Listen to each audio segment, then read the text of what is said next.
साथियों नमस्कार। Triple C की इस क्लास में एक बार फिर से आप सभी का बहुत बहुत स्वागत है। दोस्तों, ट्रिपल सी जुलाई 2022 एग्जामिनेशन की आज दूसरी क्लास है, जहां पर ट्रिपल सी एग्जाम के लिए मोस्ट इंपॉर्टेंट क्वेश्चंस हम आपके साथ डिस्कस करेंगे। तो जिनका भी ट्रिपल सी का एग्जाम जुलाई, अगस्त या नेक्स्ट मंथ में है, वो हर शाम 7:30 बजे ट्रिपल सी की क्लास को अभय एक्सेल कंप्यूटर पर अटेंड करते रहें। दोस्तों, ट्रिपल सी की बेहतर तैयारी के लिए आप सभी लोग अभय एक्सेल कंप्यूटर को सब्सक्राइब कर लीजिएगा। यहां पर हमने ट्रिपल सी की कंप्लीट महामैराथन क्लास कराई है, उसको आप देखना मत भूलिएगा। और ट्रिपल सी एग्जाम में लिब्रे ऑफिस के काफी सारे यूनिक क्वेश्चन देखने को मिलते हैं, तो मैंने लिब्रे ऑफिस की भी कंप्लीट महामैराथन क्लास कराई है, उसे भी आप देख लीजिएगा। और जिसे भी ई बुक की आवश्यकता है, वीडियो के नीचे मैंने लिंक दी है, वहां से आप विजिट करके उसे डाउनलोड कर सकते हैं। और ट्रिपल सी एग्जाम के मॉक टेस्ट, ट्रिपल सी के crash course, blogs, e books के लिए आप विजिट कर लीजिएगा हमारी वेबसाइट abhayexcel.com। दीजिए टेस्ट, बनाइए खुद को बेस्ट। तो टाइम वेस्ट ना करते हुए चलिए शुरू करते हैं आज की ये क्लास, क्योंकि सीधी बात नो बकवास, यही है अभय एक्सेल की class. Let's begin in this topic.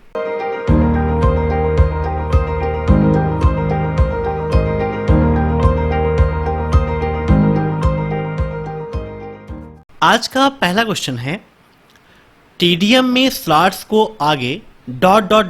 में विभाजित किया जाता है। मीन्स टीडीएम में स्लॉट्स को आगे हम किस में विभाजित करते हैं? सेकेंड्स में, फ्रेम्स में, पैकेट्स में या फिर बिट्स में? बताइए क्या होगा इसका राइट आंसर। इन सभी क्वेश्चंस को आप सभी लोग मॉक टेस्ट के रूप में लेते रहिए और कमेंट बॉक्स में आंसर देते रहिए। वीडियो के लास्ट में आप जरूर बताइएगा कि आपके कितने क्वेश्चन सही हुए हैं। तो यहां पर इसका राइट आंसर हो जाएगा ऑप्शन बी, फ्रेम्स। स्लॉट्स को आगे हम फ्रेम्स में डिवाइड कर देते हैं। अब नेक्स्ट, आधार सीडिंग का क्या अभिप्राय है? आधार को बैंक खाते से जोड़ना, आधार की नकल प्रति जारी करना, आधार का अंतरण या इनमें से कोई नहीं। आधार सीडिंग। अब इससे संबंधित एक क्वेश्चन आपके एग्जाम में और पूछाता है कि आधार सीडिंग की स्थिति जानने के लिए किस सर्विस का उपयोग करते हैं? तो आधार सीडिंग की स्थिति जानने के लिए QSAM सर्विस का उपयोग करते हैं। किस सर्विस का? QSAM। अब ट्रिपल सी एग्जाम में इसका फुल फॉर्म भी पूछाता है। QSAM का क्या फुल फॉर्म होता है? Query service on Aadhaar mapper. क्या होता है? Query service on Aadhaar mapper. और आधार सीडिंग का अभिप्राय है आधार को बैंक खाते से जोड़ना। इसके माध्यम से हम यह चेक कर सकते हैं कि हमारा आधार कार्ड हमारे बैंक अकाउंट से लिंक है या फिर नहीं। अब ट्रिपल सी एग्जाम में इससे संबंधित एक क्वेश्चन यह पूछाता है कि QSAM सेवा का लाभ उठाने के लिए किस कोड का उपयोग करते हैं? तो फटाफट कमेंट करके बताइए किस कोड का उपयोग करते हैं। तो इसके लिए *99*99# का उपयोग करते हैं। किसका? *99*99#। अब next, mobile phone operating system में ओपन APO जो ... हो सकता है। Open API in mobile phone operating system which can be useful for attack, imitating an attack या फिर vulnerable to attack या फिर to attack। तो ओपन APIs जो हैं ये आपके मोबाइल फोन ऑपरेटिंग सिस्टम में vulnerable to attack हो सकते हैं। Option C is right. अब next, full form of POS। POS का फुल फॉर्म क्या है? Power on switch, point of sale, part of sale या नन ऑफ दिस। POS। तो POS का फुल फॉर्म क्या होता है? पॉइंट ऑफ सेल होता है। Option B is right. अब नेक्स्ट, एक ... सार्वजनिक नेटवर्क जैसे इंटरनेट पर एक उद्यम के निजी इंटरनेट का एक विस्तार है जो एक सुरक्षित निजी कनेक्शन बनाता है। मीन्स निम्न में से ऐसा कौन है जो सार्वजनिक नेटवर्क जैसे इंटरनेट पर एक उद्यम के निजी इंटरनेट का एक विस्तार है और एक सुरक्षित निजी कनेक्शन बनाने का काम करता है। वीएनपी, वीपीएन, वीएसएन या वीएसपीएन। तो इसका राइट आंसर हो जाएगा ऑप्शन बी, वीपीएन, है ना, virtual private network. Full form भी ट्रिपल सी एग्जाम में पूछाता है कि वीपीएन का फुल फॉर्म क्या है, तो वर्चुअल प्राइवेट नेटवर्क होता है। यह एक ऐसा नेटवर्क है जिसके माध्यम से जैसे कोई भी वेबसाइट है, मान लीजिए वो आपकी कंट्री में ब्लॉक है, तो बहुत सारे लोग वीपीएन का उपयोग करके उस वेबसाइट को एक्सेस भी करते हैं, है ना। मीन्स एक प्रकार का इलीगल प्रोसेस है आपका वीपीएन, वर्चुअल प्राइवेट नेटवर्क। अब नेक्स्ट, अगर हम किसी टेम्पलेट को दूसरी जगह इस्तेमाल करना चाहते हैं तो हम निम्न में से क्या करेंगे? If we want to use a template in another place then which of the following will we do? Install, import, add या फिर लोड? बताइए क्या होगा इसका राइट आंसर। अगर आप कोई भी टेम्पलेट का उपयोग करना चाहते हैं किसी अदर प्लेस पर, अब एक चीज आपको यह भी पता होना चाहिए कि टेम्पलेट होती क्या है ना, कैसे बनाते हैं हम टेम्पलेट, या फिर है क्या, ये सब आपके लिए इंपॉर्टेंट है। तो टेम्पलेट का मतलब क्या हो गया? कस्टम पेजेस, मीन्स जो पेज पहले से क्रिएट हैं उन्हें क्या बोलते हैं हम? टेम्पलेट या कस्टम पेज कहते हैं। मीन्स जैसे हमें लिब्रे ऑफिस राइटर में कोई काम करना है तो हम एक बार एक फॉर्मेट को तैयार कर लेते हैं और फिर जब दोबारा उसमें कोई काम हो तो उसी में हम एडिट कर लेते हैं, है ना। तो वो क्या है? आपका टेम्पलेट। तो यहां पर इसका राइट आंसर क्या हो जाएगा? लोड। लोड करके हम वहां पर कर लेंगे, ठीक है, ऑप्शन डी इज राइट। अब नेक्स्ट, वेब पेज किस फॉर्मेट में सेव होता है? जावा, डॉक, एचटीएमएल या ऑल ऑफ दीज? बताइए। वेब पेज, तो इसका राइट आंसर हो जाएगा HTML। HTML का फुल फॉर्म भी कभी कभी ट्रिपल सी एग्जाम में पूछ लेता है, तो इसका फुल फॉर्म होता है हाइपर टेक्स्ट मार्कअप लैंग्वेज, ठीक है ना, याद रखिएगा, काफी इंपॉर्टेंट है, हाइपर टेक्स्ट मार्कअप लैंग्वेज। अब नेक्स्ट, TCP IP किससे जुड़ता है? बताइए, TCP IP किससे जुड़ता है? सर्वर से, क्लाइंट से, इंटरनेट से या फिर दोनों से? TCP IP का फुल फॉर्म भी एग्जाम में काफी पूछा जाता है, ट्रांसमिशन कंट्रोल प्रोटोकॉल होता है। IP का फुल फॉर्म इंटरनेट प्रोटोकॉल होता है। एक क्वेश्चन इससे संबंधित ट्रिपल सी एग्जाम में यह पूछा जाता है कि इंटरनेट का स्टैंडर्ड प्रोटोकॉल कौन सा है, या फिर इंटरनेट का सबसे मूलभूत प्रोटोकॉल, सबसे मानक प्रोटोकॉल कौन सा है? तो TCP IP ही है।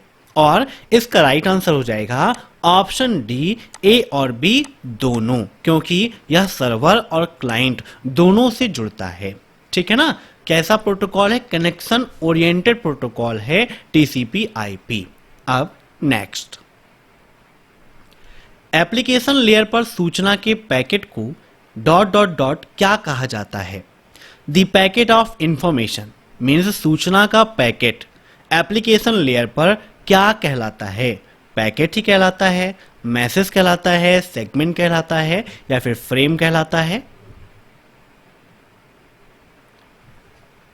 तो कोई भी इंफॉर्मेशन का पैकेट है, जब वह एप्लीकेशन लेयर पर पहुंचता है तो वह मैसेज कहलाता है। Option B is right. अब नेक्स्ट, ECS का फुल फॉर्म क्या है? What is the full form of ECS? Electronic clearing services, easy clearing services, electronic cast service या इनमें से कोई नहीं? तो ECS का फुल फॉर्म होता है electronic clearing service. Option first is right. अब नेक्स्ट, क्या आपके लिए एक ही समय में VR अच्छा और बुरा है? Is VR good and bad for you at the same time? VR का फुल फॉर्म वर्चुअल रियलिटी होता है ना। वीआर और एआर दो चीजें आपको मिलती हैं। वीआर मतलब वर्चुअल रियलिटी, एआर मतलब ऑगमेंटेड रियलिटी। जैसे आपके लिए देखते हैं ना, कोई सिक्का है, कहते हैं ना प्रत्येक सिक्के के दो पहलू हैं, हेड और टेल। वैसे ही सभी के अच्छे गुण भी होते हैं और कुछ खराब गुण भी होते हैं। वैसे ही वीआर है वो हमारे लिए एक समय में अच्छा भी है और बुरा भी है, कुछ फायदा है तो कुछ नुकसान है। Option first is right. अब next, what is the permanent memory built in your computer? आपके कंप्यूटर में बनी स्थायी मेमोरी क्या है? रैम, रोम, सीपीयू या ऑल ऑफ दिस? इन सभी के फुल फॉर्म भी आपके लिए इंपॉर्टेंट हैं। जैसे रैम का फुल फॉर्म क्या होता है? तो रैंडम एक्सेस मेमोरी होता है। क्या होता है? Random access memory. रोम का full form read only memory होता है। और सीपीयू का फुल फॉर्म आप सभी जानते हैं, सेंट्रल प्रोसेसिंग यूनिट होता है ना। कल आपको सीपीयू के बारे में मैंने समझाया था। अब यहां पर इसका राइट आंसर क्या हो जाएगा? ऑप्शन बी, रोम, रीड ओनली मेमोरी। रैम के कितने पार्ट हैं, यह क्वेश्चन भी आपके एग्जाम में पूछाता है। तो रैम के दो पार्ट हैं, एक है एस रैम, दूसरा है डी रैम। एस रैम का फुल फॉर्म क्या है? तो स्टैटिक रैंडम एक्सेस मेमोरी होता है। डी रैम का full form dynamic random access memory होता है। वैसे ही रोम के कितने पार्ट हैं? तो तीन पार्ट हैं। कौन कौन से? पी रोम, ईपी रोम और डबल ईपी रोम। इनके फुल फॉर्म भी आपके एग्जाम में पूछे आते हैं। तो पी रोम का फुल फॉर्म होता है प्रोग्रामेबल रीड ओनली मेमोरी। क्या होता है? Programmable read only memory. EPROM का full form erasable programmable read only memory. Double EPROM का full form electrically erasable programmable read only memory. ठीक है, याद रखिएगा। ऐसे ही आपका रैम का भी हो गया, S RAM, D RAM, static और डायनेमिक। सीपीयू के तीन पार्ट आप सभी जानते ही हैं, एएलयू, सीयू और एमयू। एएलयू के भी दो पार्ट हैं, एयू और LU, arithmetic unit and logical unit. ठीक है, याद रखिएगा। अब next, dynamic web page. Dynamic web page कैसे होते हैं? Is same every time whenever it display. जब भी प्रदर्शित होता है हर बार वही होता है। Generates on demand by a program और a request from browser. Dynamic page जो होते हैं किसी प्रोग्राम द्वारा मांग करने पर या ब्राउजर से अनुरोध करने पर उत्पन्न होता है। दोनों हर बार समान होते हैं जब भी यह किसी प्रोग्राम या ब्राउजर से अनुरोध करने पर प्रदर्शित और उत्पन्न होता है। एक पूर्व निर्धारित क्रम में हमेशा भिन्न होता है। बताइए, डायनामिक वेब पेजेस कैसे होते हैं? डायनामिक मतलब जो बदलता रहे, है ना। तो जब डिमांड होती है किसी प्रोग्राम के द्वारा या ब्राउजर के द्वारा तब यह जनरेट होते हैं। अर्थात इसका राइट आंसर क्या हो जाएगा? Option B, generates on demand by a program और अ रिक्वेस्ट फ्रॉम ब्राउजर। अब next, multiple desktop can be created using. Multiple desktop किसका उपयोग करके बनाए जा सकते हैं? Task bar icon, store icon, task view icon या टास्क रिव्यू आइकन। बताइए क्या होगा इसका राइट आंसर? तो मल्टीपल डेस्कटॉप आपके टास्क व्यू आइकन से बनाए जा सकते हैं। Option B is right. अब नेक्स्ट, निम्नलिखित में से कौन सा ई कॉमर्स एक दूसरे के साथ काम करने वाले उपभोक्ताओं पर केंद्रित है? Which are the following e commerce focus on consumer working with each others? C2B, B2B या C2C या B2C?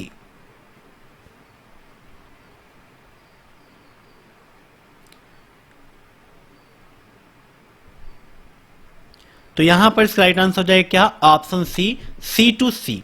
क्योंकि यहां पर बात की गई है कि जब एक ग्राहक दूसरे ग्राहक के साथ संपर्क स्थापित करना चाहता है या उसके द्वारा वो कोई भी लेन देन करता है तो C2C है, कंज्यूमर टू कंज्यूमर। ऐसे ही ट्रिपल सी एग्जाम में B2B का फुल फॉर्म भी पूछा जाता है, B2C का भी, C2B का भी। तो कमेंट बॉक्स में आप सभी लोग कमेंट करके इनका फुल फॉर्म जरूर बताइएगा। आप सभी की कमेंट्स हैं, जो सबसे पहले कमेंट करेगा उस कमेंट को हम पिन भी करेंगे। अब नेक्स्ट, कंप्यूटर में इस्तेमाल होने वाला माउस की बॉडी लगभग 40 साल पहले किसकी बनी थी? मीन्स कंप्यूटर में जो माउस प्रेजेंट टाइम पर उपयोग हो रहा है उसकी जो बॉडी है लगभग 40 साल पहले बनी थी। उस समय उसकी बॉडी किससे बनी थी, ये क्वेश्चन यहां पर पूछा गया है। काफी क्रिटिकल क्वेश्चन है। एल्युमिनियम, प्लास्टिक, स्टील या फिर वुडन। आपने माउस के बारे में बहुत पढ़ा होगा, लेकिन एग्जाम में देखिए ये क्वेश्चन भी पूछ लिया गया। तो इसका राइट आंसर हो जाएगा ऑप्शन डी, वुडन। लकड़ी का था वो, ठीक है ना। अब नेक्स्ट, एक कंप्यूटर ... एक दुर्भावनापूर्ण कोड है। मीन्स निम्न में से ऐसे कौन एक दुर्भावनापूर्ण कोड है जो स्वयं को अन्य प्रोग्रामों में कॉपी करके स्वयं को रिफ्लेक्ट करने का काम करते हैं? प्रोग्राम, वायरस, एप्लीकेशन या फिर वॉर्म। मीन्स निम्न में से कौन ऐसे हैं? क्या कंप्यूटर प्रोग्राम एक दुर्भावनापूर्ण कोड है, कंप्यूटर वायरस एक दुर्भावनापूर्ण कोड है, या कंप्यूटर एप्लीकेशन या कंप्यूटर वॉर्म? तो इसका राइट आंसर हो जाएगा ऑप्शन बी, वायरस। ठीक है, याद रखिएगा। अब नेक्स्ट, लिब्रे ऑफिस इंप्रेस में स्लाइड किस मोड में रहता है? बताइए, लिब्रे ऑफिस इंप्रेस में स्लाइड किस मोड में रहता है? पोर्ट्रेट, लैंडस्केप, हॉरिजॉन्टल या फिर वर्टिकल? लिब्रे ऑफिस इंप्रेस क्या है, आइए विद प्रैक्टिकल आपको ओपन करके दिखा देते हैं कि इंप्रेस का लेआउट कैसा होता है, कैसे आप इंप्रेस में वर्क करते हैं, स्लाइड्स क्या होती हैं, प्रेजेंटेशन क्या होता है, सब कुछ यहाँ पर एक्सप्लेन करके मैं आपको समझा देता हूँ। अब यहाँ पर देखिए, लिब्रे ऑफिस इंप्रेस आपका ओपन हो रहा है। बाय डिफॉल्ट में इसका जो टाइटल नेम है, फाइल नेम है, अनटाइटल्ड 1 होता है। अब यहाँ पर सबसे आपको मिलता है टेम्पलेट का ऑप्शन, मीन्स बने बनाए कस्टम यहाँ पर स्लाइड्स हैं, प्रेजेंटेशंस हैं। अगर आप इनमें से किसी का उपयोग करना चाहते हैं तो यहाँ पर क्लिक करके ओपन कर देंगे तो वही टेम्पलेट यहाँ पर आपका आ जाता है। अगर आप कैंसिल कर देंगे तो क्या होगा, वहाँ पर जो एक नॉर्मल सा है नया डिज़ाइन करने के लिए आपके पास आ जाएगा। अब यहाँ पर देखिए, आपकी मेनूज देखें तो file, edit view, insert, format, slide, slide show, tools, window और हेल्प, ये आपकी यहाँ पर मेनू होती हैं। अब यहाँ पर देखिए, जो पहली स्लाइड है, अगर आप यहीं पर एक नई स्लाइड और चाहते हैं तो क्लिक करके राइट क्लिक करेंगे, न्यू स्लाइड, Ctrl+M जिसकी शॉर्टकट की होती है, इसके द्वारा आप नई स्लाइड भी क्रिएट कर सकते हैं। प्रेजेंटेशन का मतलब ये होता है कि किसी चीज को प्रेजेंट करने का एक तरीका, ठीक है। तो नई स्लाइड के लिए Ctrl+M का उपयोग करते हैं, न्यू प्रेजेंटेशन के लिए Ctrl+N का उपयोग करेंगे। अब फॉर्मेट में आप जाइए तो यहाँ पर कई सारे ऑप्शंस आपको मिलते हैं, टेबल वगैरह उपयोग करना है तो यह भी आप यहाँ से उपयोग कर सकते हैं। व्यू से एग्जाम में काफ़ी क्वेश्चंस पूछे जाते हैं कि कौन सा व्यू इसमें से अवेलेबल नहीं है, तो यहाँ पर normal, outline, notes, slide sorter, master slide, master note, master hangout, ये व्यू अवेलेबल मिलते हैं। इसके अदर में कोई नाम है तो वह यहाँ पर अवेलेबल नहीं है, याद रखिएगा। रूलर के लिए यहाँ पर भी Ctrl+C+R का उपयोग करते हैं, साइड बार के लिए Ctrl+F5 का उपयोग करते हैं और स्टाइल्स के लिए F11 का उपयोग करते हैं। नेविगेटर के लिए Ctrl+C+F5 का उपयोग किया जाता है, याद रखिएगा, काफ़ी इंपॉर्टेंट है। ठीक है, तो यहाँ पर इसका राइट आंसर क्या हो जाएगा, ऑप्शन बी, लैंडस्केप, क्योंकि स्लाइड जो है वो लैंडस्केप में रहती हैं। देखिए यहाँ पर ये लैंडस्केप है, इसकी विड्थ जो है ज़्यादा है, हाइट कम है, तो ये आपका लैंडस्केप है। अब नेक्स्ट, निम्नलिखित में से कौन स्वयं को प्रतिबिंबित करके प्रतिलिपि बनाता है? Who among the following makes a copy by reflecting himself? Viruses, Trojan horse, worms या बॉट्स? तो यहां पर इसका राइट आंसर हो जाएगा ऑप्शन सी, वॉर्म्स। ठीक है, याद रखिएगा। अब नेक्स्ट, वे हमारी डिजिटल आदतों की जासूसी करते हैं और साथ ही साथ वो ये भी करते हैं कि कौन सा डेटा इसके निर्माता के लिए अधिक संवेदनशील या उपयोगी है। यहाँ वे किसकी बात कर रहे हैं? क्वेश्चन थोड़ा सा क्रिटिकल है। क्या लिखा है? वे हमारी डिजिटल आदतों की जासूसी करते हैं और इस बात की भी जासूसी करते हैं कि कौन सा डेटा इसके निर्माता के लिए अधिक संवेदनशील या उपयोगी है। यहाँ वे किसकी बात कर रहे हैं? मीन्स निम्न में से ऐसा कौन है जो हमारे सिस्टम में हमारी जासूसी करता है? शेयरवेयर, रैंसमवेयर, स्पाईवेयर या फ्रीवेयर?